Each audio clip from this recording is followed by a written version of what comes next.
good people, not so good people, and bad people. It's up to you to decide what you are, where you fit within the context of what I just said. But welcome to everyone. It is another episode of Eagles Elite Podcast. I am your host, your boy, Cool McCain. I'm joined right here by the Diva. What's going on, Diva? Back from her sabbatical. What's going on? Yeah. And below me right there, Benny Boom Designs. Benny Boom with the big Eagles Benny Boom logo on the shirt and the hat piece there. You know what I'm saying? I don't have on my Benny Scully. Boom today. Benny got a Scully on. I don't have my Benny Boom on today, but I got it. I keep it on safety. You know what I'm saying? I got it right there. It just didn't quite match the pissed, if we're being 100% honest. All right here. And I am still pissed. You know I'm still pissed? Because we're still not number one in the NFC. Till that happens, it's a problem. But before we get into that, before we get into the game last week, what's going on with the playoffs, all that good stuff, there are two things we have to do. First, I want to acknowledge the slight upgrade to the logo up there in the corner by Diva. We got the bird there just protruding with a powerful Kelly Green energy. So I like that. I'm with it. So we're gonna be throwing it up for y'all to see weekly. Yeah, just another little reminder of the funness and fondness we have for the Eagles. All the colors that we represent. And also, we need to get a little hype, y'all. And I don't know if it really works or not, but in my mind it does. I believe it gets me at least a little bit more hype. Let's get to it.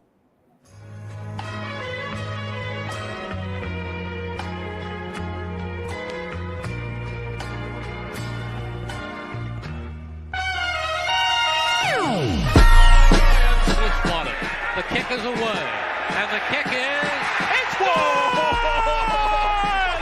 And the Eagles win! It's hard to come to South Philadelphia and leave here with the win. You just don't come to Philadelphia and leave here with the win.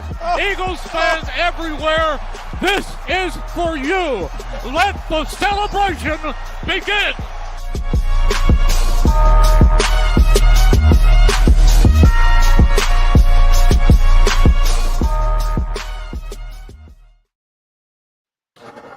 All right, good people. So we in the building. A lot of things going on in the world of the Philadelphia Eagles. I know where we start at. It's the same every week. Nothing never changes. So we're going to get right there. We're going to get started. We're going to get to it.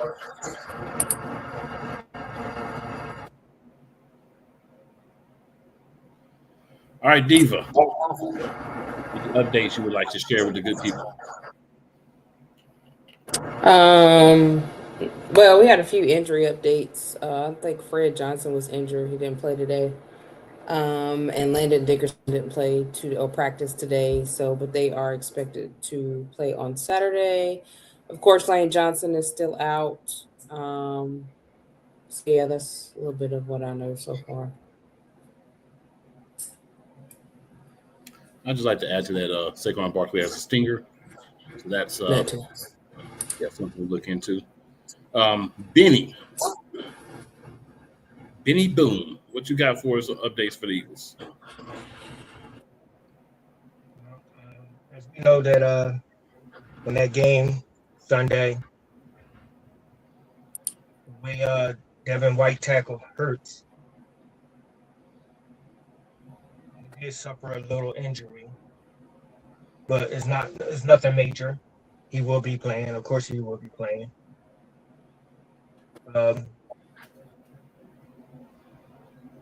Also, Brandon Graham. He's not in preseason form now. He's back in game shape, as Vic was saying. With Jalen Carter being out this Saturday, you'll see a lot of Brandon Graham in that DT role.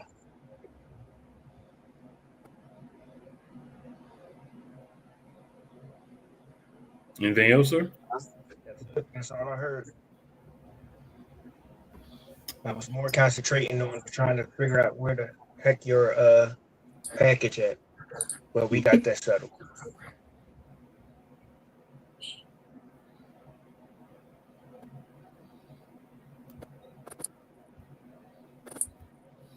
All right, so we got our guy Rod in the building. He says, "What's up, Cool McCain? What up, Rod?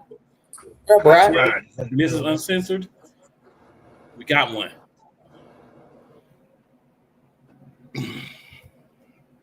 Speaking Rob, of getting one, what happened there Sunday, buddy?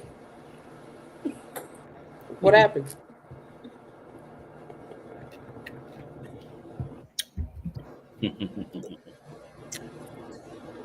speaking of Sunday,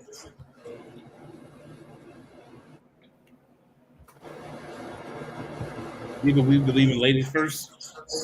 So, who is your weakest link? I don't know. Let me think about it. Come back to me because I don't know. I don't think I really had a weakest link this week. Oh, wow, that's a tough one. I'm still going to go with all the news I've been hearing lately, so far this week, that there was a mystery person in calling the plays. That wasn't KP calling the plays. If y'all all remember, our quarterback coach was Bowling Green head coach, who also know how to call plays. Mm-hmm. Since that is coming out more and more, KP is still my weakest link to this offense. Well, my weakest link to the team is Nicholas John Sirianni, because as long as he's the head coach, unless he's able to put the right people in places, it's going to be a problem for us. My weakest link is Howie because he let all this happen. It's Howie's fault. Okay. Yeah, this is Howie's fault. I don't want to go that way. My weakest link is Jeffrey Lurie because he owned the team and he should take total control. Tell him get it right or get him on out of here. He said he ain't worried about the offense. So here's the thing: if you want Jeffrey Lurie to take total control, then you want our team ran like the Dallas Cowboys are running. If you don't want, let me rephrase that. Our owner need to hire competent people, not incompetent people. I mean, I think he should have a talk. I feel like if you could bring AJ Brown in the office and talk about social media, you damn sure can bring. He did that. Nick Sirianni and Howie in to say, we hiring a consultant.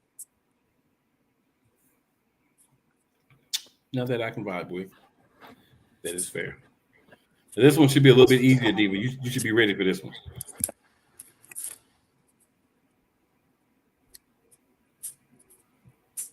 Who's your elite performer of the week, Diva?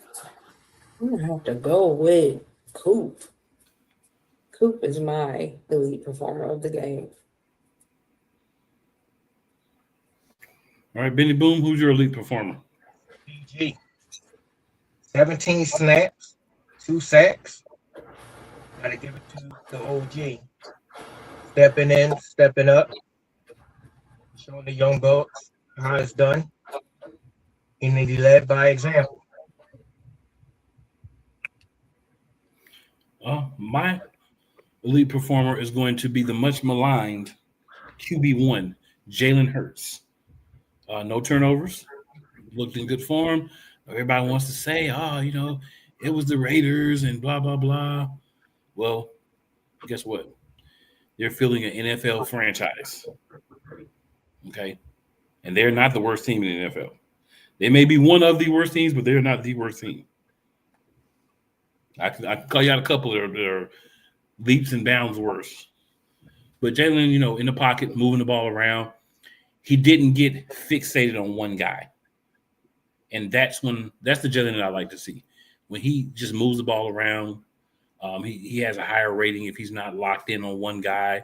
He's not focused on trying to force feed anyone and just playing, football. You open, I get you the ball. That's what you want to see from your quarterback. And got a lot of that this week. So, hey, kudos to QB1.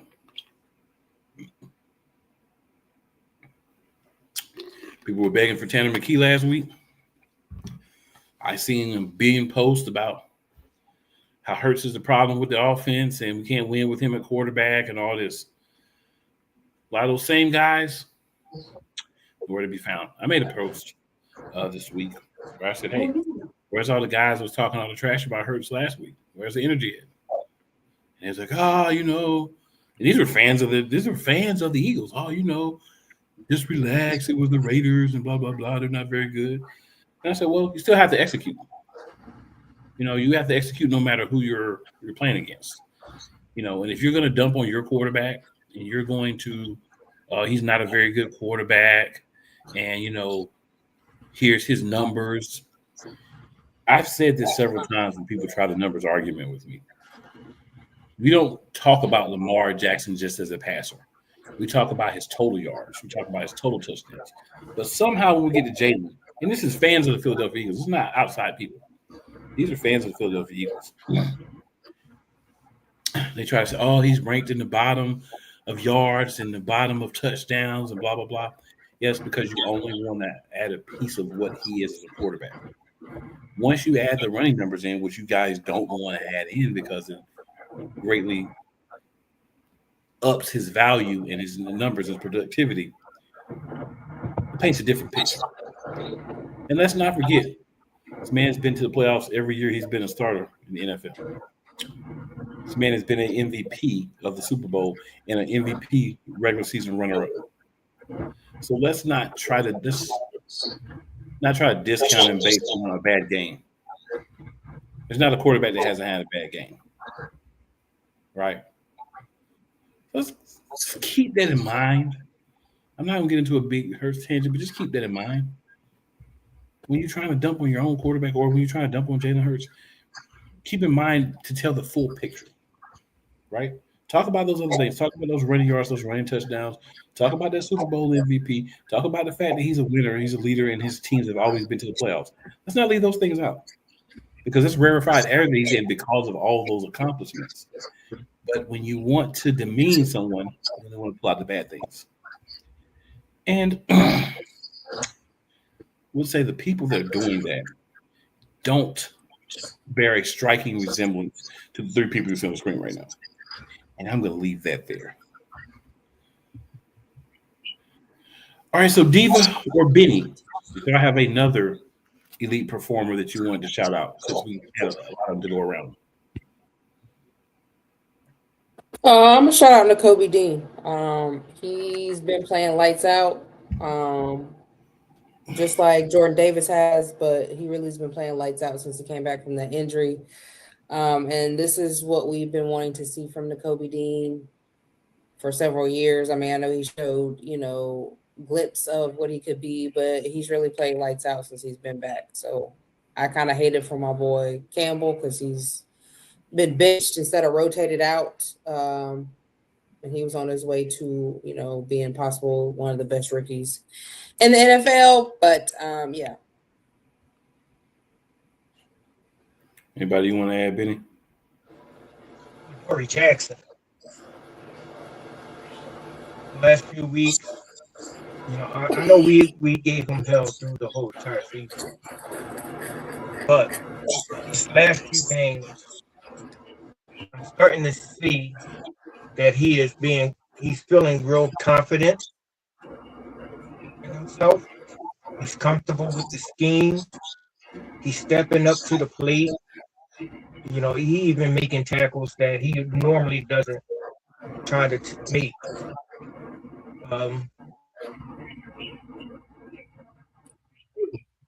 He's starting to compliment Q. I ain't gonna say he's doing it like Slay, but he's being a nice compliment for Q.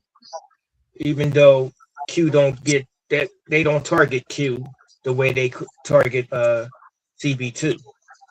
But when they target him, he takes on that challenge. He gets, receivers get catches, but majority of the time, I'm starting to see that he's taking advantage of of the targets that they taking on him, and he's stepping up. I give him kudos. I don't know what happened, brother Cool Man. Oh, there you go. That made you cut yourself out the whole feed, didn't it, bro? So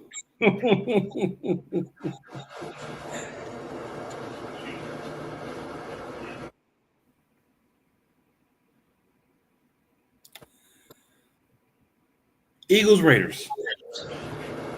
Benny, your instant thoughts after you watched the game, and then anything that you want to add to that you thought about from then to now.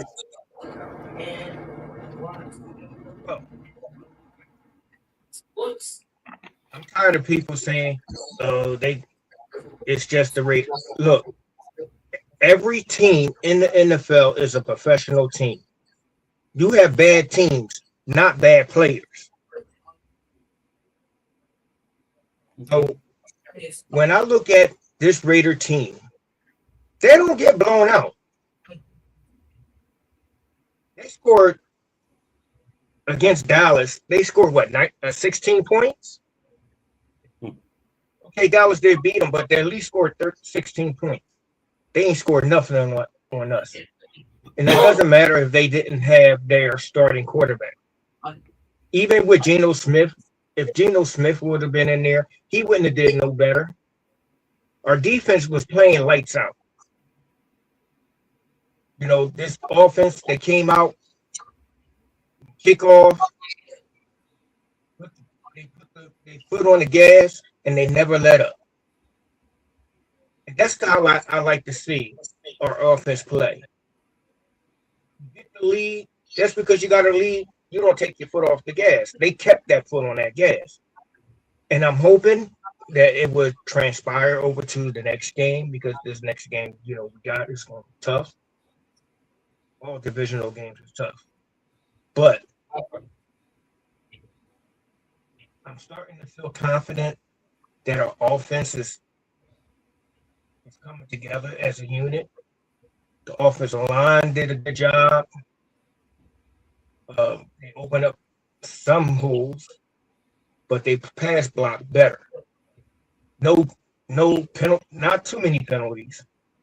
None of those dumb mistakes they've been making the last 15 games. And with that win,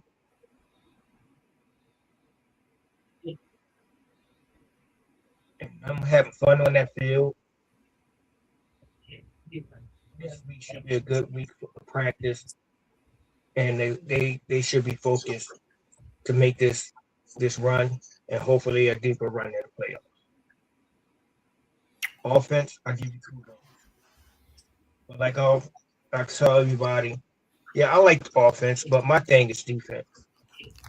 I love defense, because if you can stop a team from scoring, that's very hard to do. Very hard to do. And playing the Raiders, you're supposed to dominate like that. You're supposed to dominate that team like that. You don't give them no time, signs of life. You have to dominate. You have to make them give up, and they made them give up. And if you watch the tape, that last Dallas got a touchdown, you can see that the defense gave up. They just say it's over. Kudos to my defense. Kudos to the offense. Game plan was good. And I thank the quarterback coach, because those plays in the red zone, if you go back and look at Bowling Green games, those was his plays. Kevin Petrulo is not going to come up with some idea to do that. That's my take.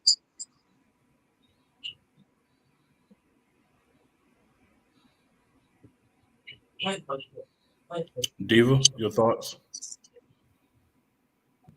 I'm not really impressed, to be honest. I I mean, you know, it is the Raiders. The Raiders. I mean, I know we're a good enough team to beat the Raiders. My thing is just beating teams that we know we should have beat, like the Bears, who are good teams. It seems like some of the good teams we haven't been able to beat. And if somebody else was calling the plays, I'm trying to figure out what the hell took so long for that to happen. I think we probably would have won a few of the games that we lost if we would have had somebody that was competent enough to call plays, take over this team. This team is too talented to struggle. Like, I know we probably would have lost 1 or 2 games, granted, but the Bears game, we definitely beat ourselves. The game before that, we definitely, like, the past 3 games we have lost, we beat ourselves. It wasn't because the team was better than us. And I kind of figure, you know, we will come out and get it together. It's just not enough consistency for me when it comes to this offense for me to be like, oh, well, yeah, you know, it's just not enough for me to feel that way. And now we're about to go in playoffs, which is about to be a whole totally different beast because everybody changes things up when it comes to the playoffs. They start doing things that they never did in the regular season. And I'm just not confident unless somebody else is actually calling these plays or being a consultant when it comes to calling these plays. As you can tell, if that is true, somebody else is calling the plays, Jalen looks a lot more comfortable. The problem I have with Jalen is I don't feel like you are a good enough player that it shouldn't matter who your coordinator is. You have, from what we've been told over and over, a high football IQ. So if you know something's not working for you, then that means you need to change it. And I feel like when he has a coordinator that doesn't understand his game, it affects his game. And I feel like he should never let that happen because of who he is, what he's accomplished. He's a great quarterback. So I feel like, you know, he really needs to work on that. That means you have to take over. I don't care who's calling the plays. If it doesn't fit your game or style, then you have to take over and do what fits you. That's my problem with Jalen. We know that he could be a leader, but when it's times like this, then you have to be that leader. That's what great quarterbacks do. They adjust. They know the game, so they know how to call the game for themselves and their teammates. And I felt like if he would have done that a long time ago, then we probably would be in a better position. We probably wouldn't be lackadaisical and having the defense to pull us out. As you notice, Vic Fangio finally did a mini shot to the offense because he know that he has been pulling that offense out of ruts. Besides that one game where they just said, look, we're not pulling you out this time. We just going to have to lose this game. But yeah, I mean, it was a good game. You know, we finally had a game where we weren't stressed and drinking and smoking and cursing and blood pressure high. But will it last? I don't know.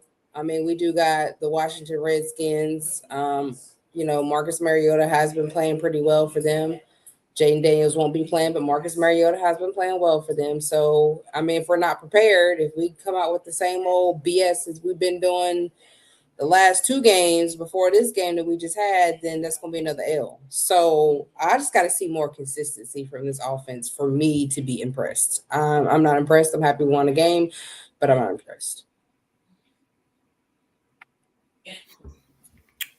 So definitely not excited that we beat a Raiders team that we should have beat, probably by more points than we really did, to be 100% honest. But what I am impressed about is the play calling looks a lot better. You know, I hear the rumors with Benny saying, I don't know if that's true or not, but what I will say is whoever was calling plays, the plays look better this week.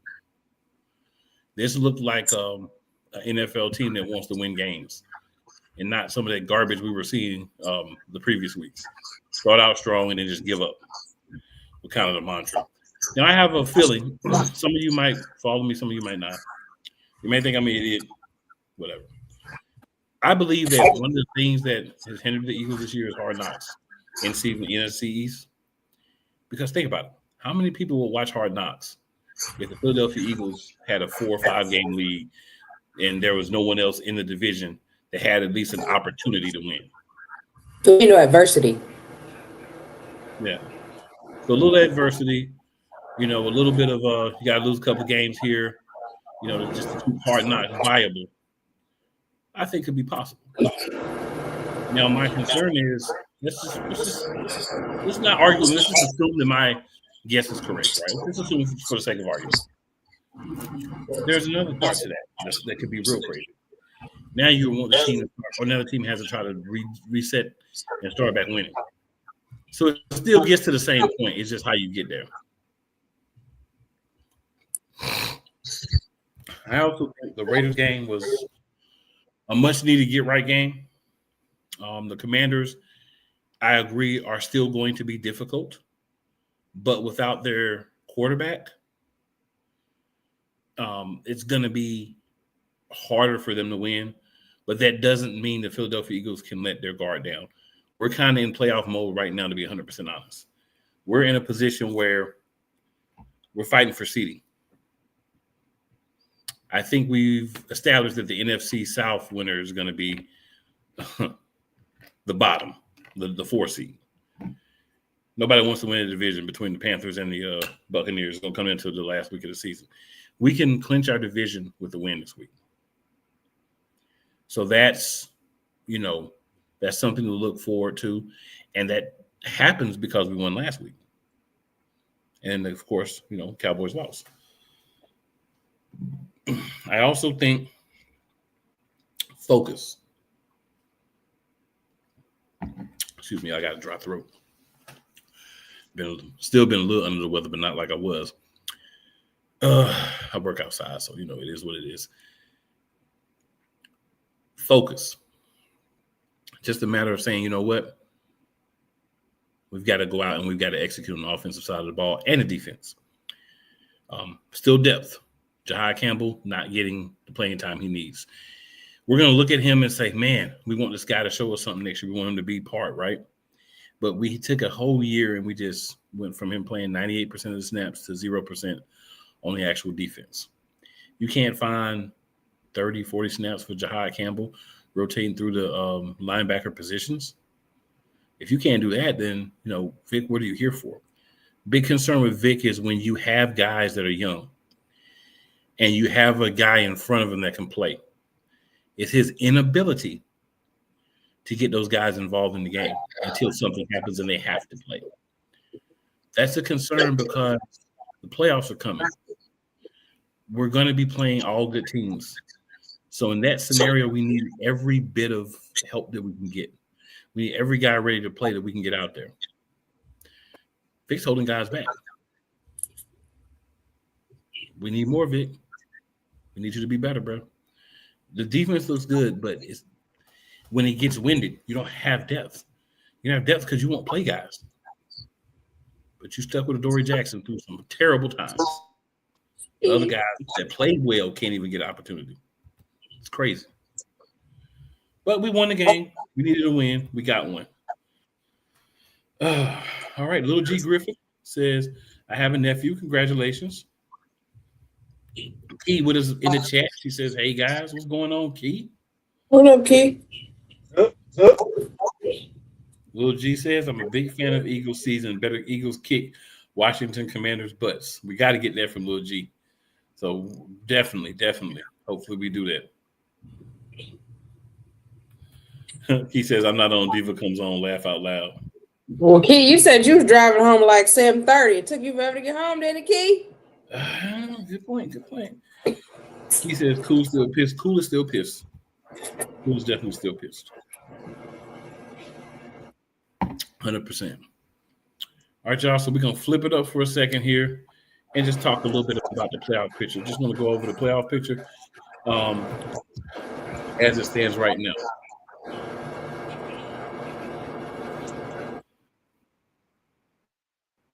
So it's going to take a minute for that to come up because why would it not?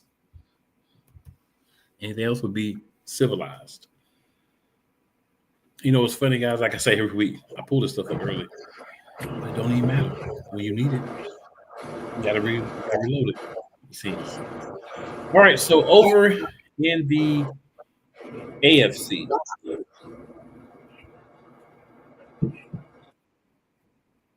we're going to start with the teams who have been eliminated once they come into view here in a few seconds. So I can see the blocks for them now. Just can't see the teams yet. We did have more teams added to eliminate it because they only have 9 teams that are actually available now. So teams that are eliminated from the playoffs. Titans, Raiders, they're both 2-12. Browns are 3-11. Jets are also 3-11. The 4-10 Bengals are out. The 6-8 Dolphins are out, and the 6-8 Chiefs have all been officially eliminated. I want to say this. Shout out to Patrick Mahomes. I call him Patty Mill. I talk a lot of trash about him. I want people to understand something. I talk trash about him, but I respect his game. I don't want to see anybody have the injury that he had. Michael Parsons also had an injury, a similar injury. I don't like to see good players get hurt. I like for everyone to be there and be able to play. So hopefully quick recovery for both of those guys. And Devontae Adams, we're going to shout him out too. His injury, I think it's a hamstring. He's probably going to be done as well just because it's a recurring injury. Again, I hate to see guys go down and not be able to help their team. Maybe he'll be able to hopefully be able to be back if they make the playoffs. They should, right? If they make the playoffs, but he'll be able to be back and, do what needs to be done. All right. So we're going to then hop over to the NFC and go through the teams that have been eliminated. So the New York Giants, 2-12, have been eliminated. The Arizona Cardinals, 3-11, have been eliminated. The Washington Commanders at 4-10 have been eliminated. The New Orleans Saints at 4-10 also have been eliminated. The 5-9 Falcons have been eliminated, and the 6-8 Vikings have been eliminated from playoff contention.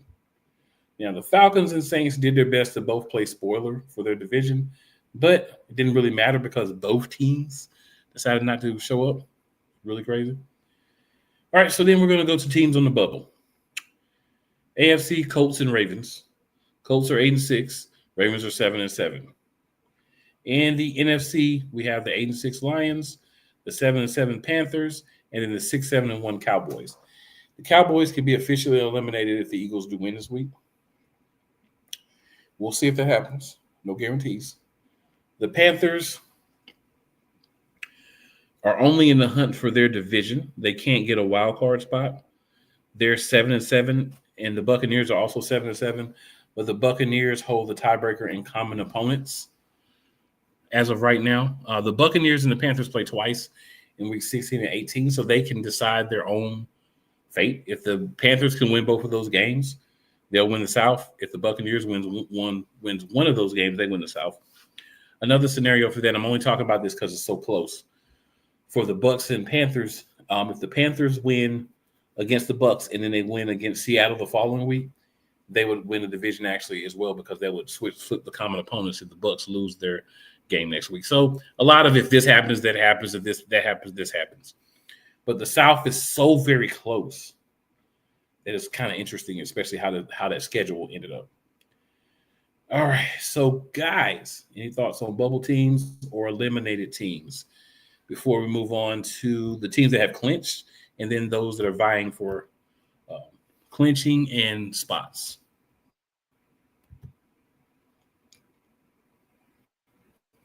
Go, Diva. Benny, any thoughts? After him, Diva, any thoughts? I don't got no thoughts. I do. One thought. One team. Two-day fans. All you Cowboys fans. At the beginning of the season, all I kept hearing, we're going to the Super Bowl. We're going to the Super Bowl.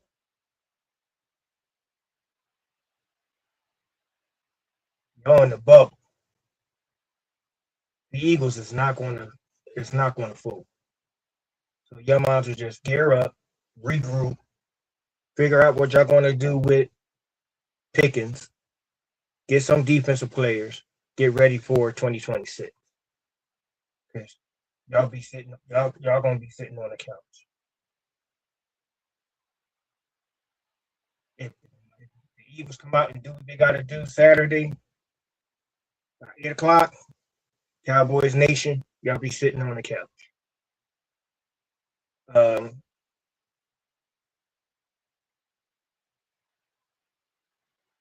What other team was on the book? Oh, Baltimore, y'all out of here.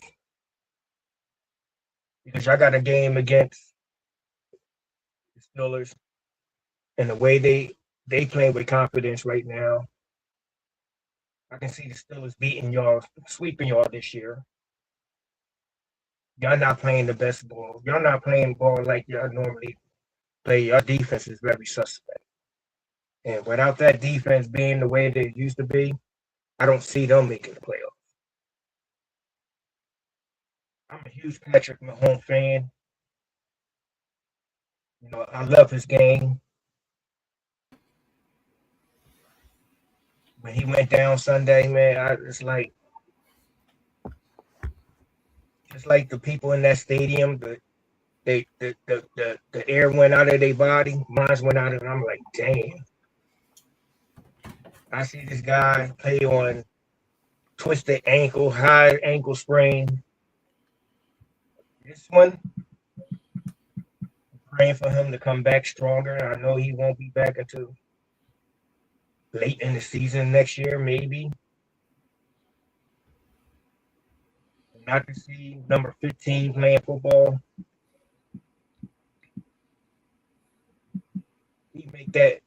He makes the AFC very interesting because when you have him on your team, anything can happen. Anything can happen. Ben, I did want to throw in, I figured you would bring him up. So apparently his recovery time is going to be quicker than anticipated. What has happened is he had a complete tear. Normally you don't get a complete tear, you get a partial tear. So it's harder to repair, but he had a complete tear. So his time frame for return is really going to be right around the start of the season next year. Cool. That's good. That's good. That's good. And he's still young. Now, I will say, even though he's young, you know, that this type of injury, it normally takes you a full season or a full year to get back. So I think we're not going to see the same Mahomes next year. We're going to see him be able to do some of the things that he likes to do and not be able to just from a athleticism standpoint due to the injury. He's going to be more in the pocket. Yeah, and I think we're going to see some shakeups on that Kansas City roster. But, you know, that'll be a conversation for another show for another day. Right. Speedy recovery, brother. Speedy recovery. Yeah, carry on. I just wanted to throw that out there. What other team was in the bubble? AFC? AFC on the bubble. The Colts. Chargers, right? Nope, the Colts. Colts. The Chargers are in fifth place. They are not on the bubble. They got a game against Houston coming up. I don't know if it's this week or next week. I don't see them making it. 49ers. 49ers? Mm-hmm. I don't see them making it. I mean, bring back Phillip Rivers, 45 years old. I mean, he did pretty good. But that was a desperate move to bring a 45-year-old guy back in and throw him into the fire. And just to throw out strong. I mean, I get it. Daniel Jones. Yeah, just to give a little context on that as well. I know Cam Newton's been running around crying that nobody called him. First of all, your arm was shot when you were with the Panthers the second time. So that's why nobody's called you. But in this specific case, Phillip Rivers has a relationship with the Colts coach. Exactly. His son plays for Phillip Rivers, who coaches the high school football in South Alabama, which is where, you know, Steich's son plays. They use the same playbook, the same type of plays. So he was very familiar with everything. It wasn't going to take him time to get up to par on the playbook and understanding what to do, routes and concepts and whatnot. Because, again, as the head coach of a high school team, he runs the same type of plays. So while it was a desperate situation, I'm not trying to take away from your thoughts there. I completely agree. It was a unique situation because Rivers already knows all the stuff. I hate that he has to push back his Hall of Fame attempt another 5 years because once he played a snap, comes off the Hall of Fame ballot, and he had made the semifinals. but can't be an active player and be in the Hall of Fame ballot. Exactly. So just want to throw that out there. But, go ahead, sir. I just wanted to, since the information was there, I read it. I want to make sure I try to throw it out to the good people. It's going to put a lot of now teams is going to make him beat him because just like they key up on Saquon to make Jalen beat him, all the focus is going to go to Johnny Taylor. Without if they well, I got confidence in Shane Steichen. He'll figure it out.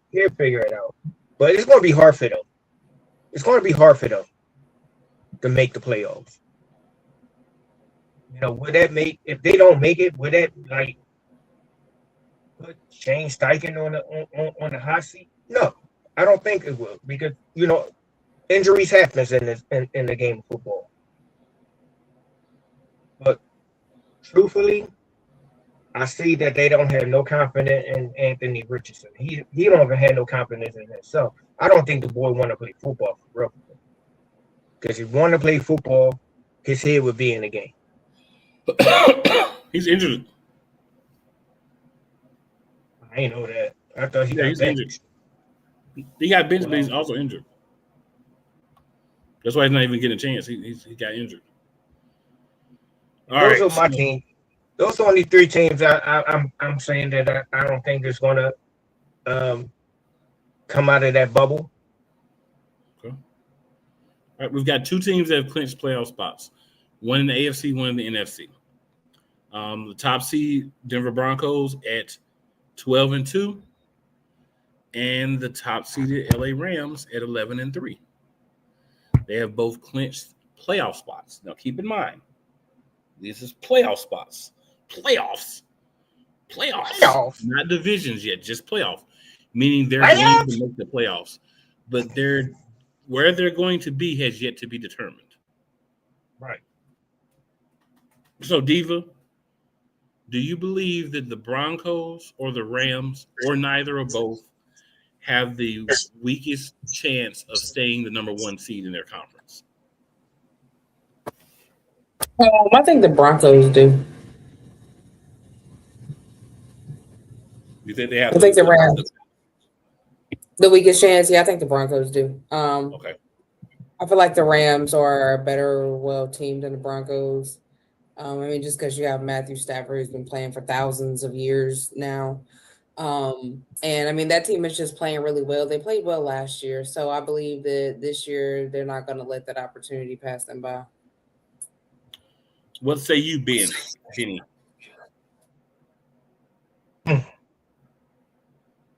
The Broncos going to hold on to that number 1. Okay. They're going to hold on to that number 1. The Rams, they still got 2 divisional teams to play. I understand Sam Darnold when it comes to big games, he folds. But this game they're going to play against the Rams is in Seattle. And everybody know about the 12th man. It's a different ball game over there.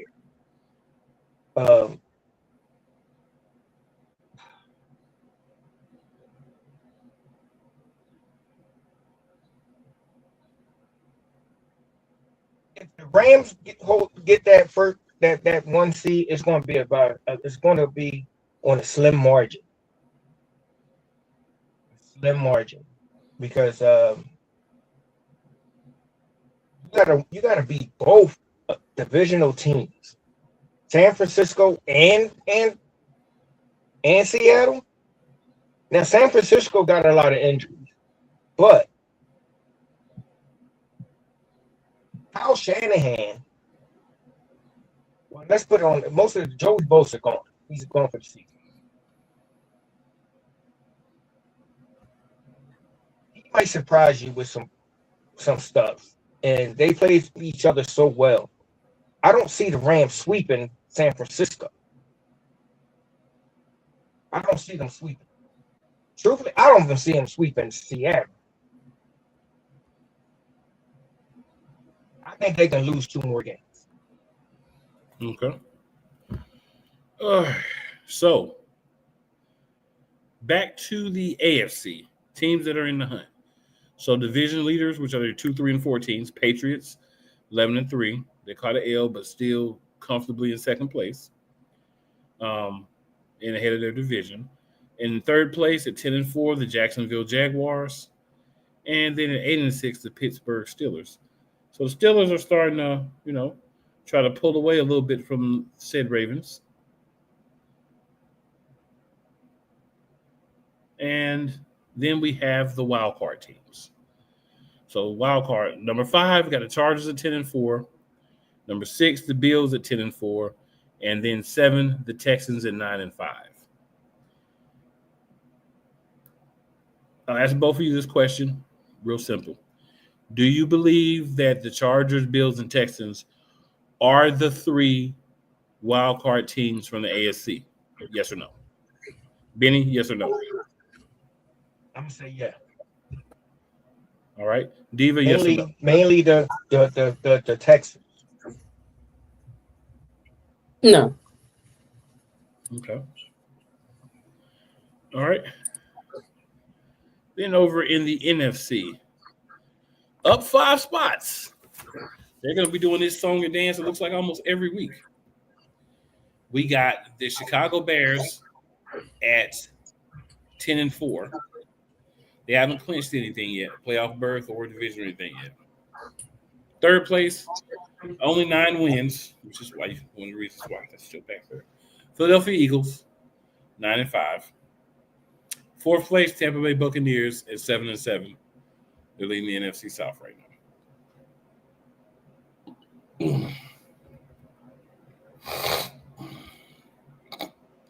Are those 3 the teams that win those divisions? Tampa? No. So you don't think it's the 3? Okay. Diva? I think if those 3 win, Baker, yes or no? Bears, Eagles, and Buccaneers. Okay. Yeah, I think if Baker Mayfield get healthy, yeah, definitely. I don't think he's gonna get healthy. Right, you never know. Well, it's a shoulder. And I'm not saying this because y'all live down here, but I've been saying this when they started believing in themselves. Man, Carolina is going to win that division. They are. I know y'all don't, but they are playing with confidence. They look I truly believe that they can beat Tampa. You went toe-to-toe with the Rams, and you beat the Rams. And then you lost twice to the Saints. Right? There's both sides of it. Don't that sound familiar?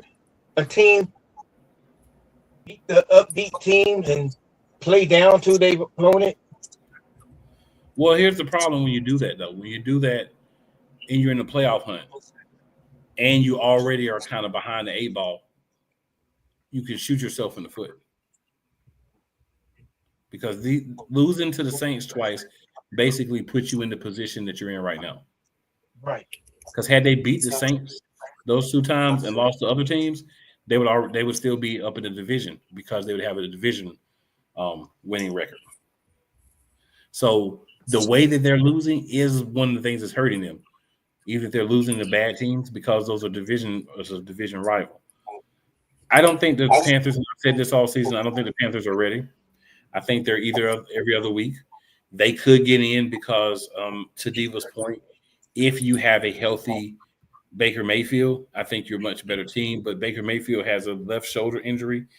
And if you watch him play, it's got to be more than that. Like if you watch the game this past week, which I did see part of it, that dude does not look like he should really be out there, to be 100% honest. But he is. If he can figure out a way, to Diva's point, to suck it up and figure it out to finish the season, he might can help the team. But if he doesn't, he's playing like he played this past week, what I saw, the next 3 weeks, the Panthers have a good shot, but then the Panthers have to be consistent. They have to do something. And they win a game, lose a game, win a game, lose a game, win a game, lose 2 games. The South is wild. All right, so this is what I think is interesting. And I'd love to get you guys' thoughts on these 3 real quick. Because, I mean, we ain't much to talk about with the Commanders. I mean, some things to say, but not like, it's not something we can in a lot of detail over, I don't believe, either game. And not because the Commanders may not be good, but because it's a division rival. We know what it is. We've lost to the Giants and the Cowboys this year, so ain't no walking in with our chest puffed up thinking we can't be beat. The Seahawks are 5th, 11-3. Most years, that has you up in your division, but the Rams got a tiebreaker over them. The 49ers, another NFC West team, 10-4. They've been decimated by injuries, but outside shot. And then the Packers at 9-4-1, they keep sliding in over everybody because even though they have 9 wins, they only have 4 losses. That tie looks like it's going to be something that's going to help them stay in the playoff race. Because for them to fall out, they would have to have less wins than the next team. And that's going to be tricky for the Lions or the Lions to do because the Panthers, again, the Panthers and the Cowboys, they're still technically on the bubble, but they can only win their divisions.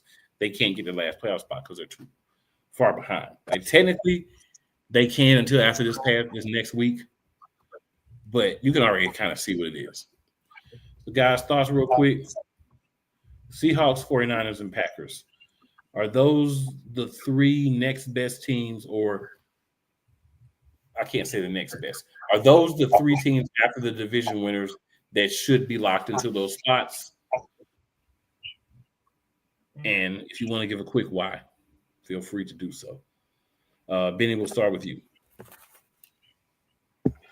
Packers, Niners.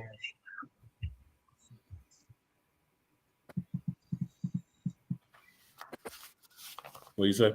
Oh, you got the Packers and the Bears. It's this weekend, right? That tie, that tie really is helping the Packers right now. I'm gonna say yeah. And the reason why I'm saying yeah, because I'm only saying yeah to the Packers and the Bears. 49ers, just like Detroit last year, they dealing with a lot of injuries. Can they surprise somebody? Maybe.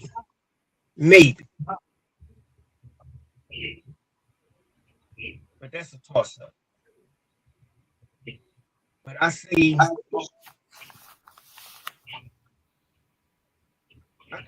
can see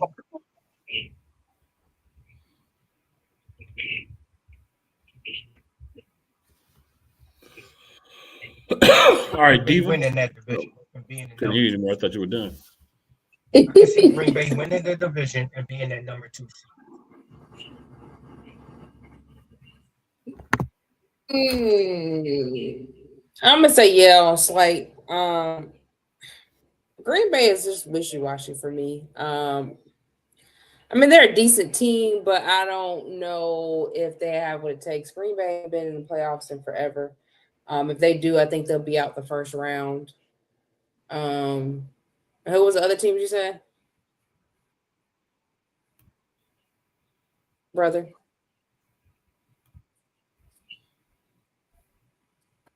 Who was the other team you said? Chicago and Green Bay, Niners, and Seahawks. Seahawks. I mean, they played a good season, but I don't really see them. Niners, it's a possibility for them. I think Green Bay would probably be over the Niners.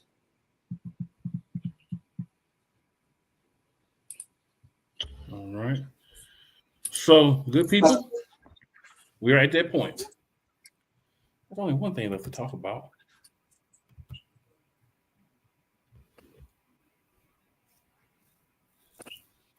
matchup, which I will be at. Very excited to say that. Haven't had my Eagles fixed this year. Philadelphia Eagles versus at the Washington Commanders. Why do you believe the Eagles, as what we've currently seen, are going to have a chance to win?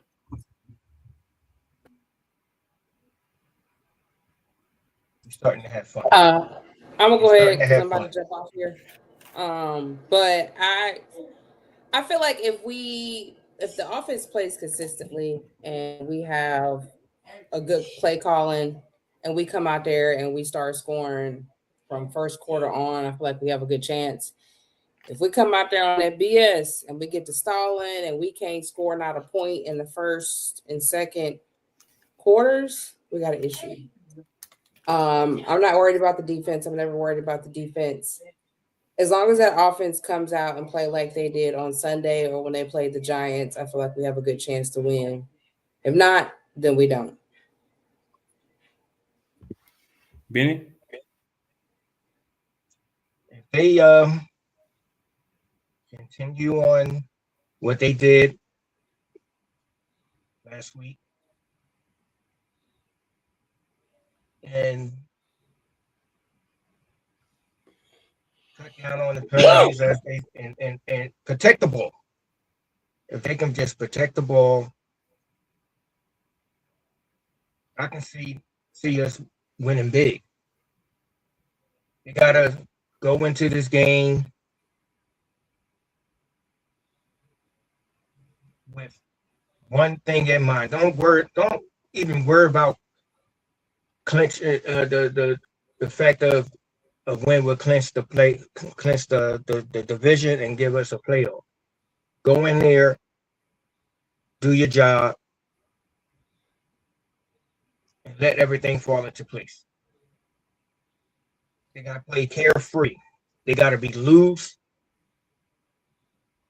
Very detailed. Damn, I'm starting to sound like fucking Sirianni. Just go in there and do your job and let everything fall into place.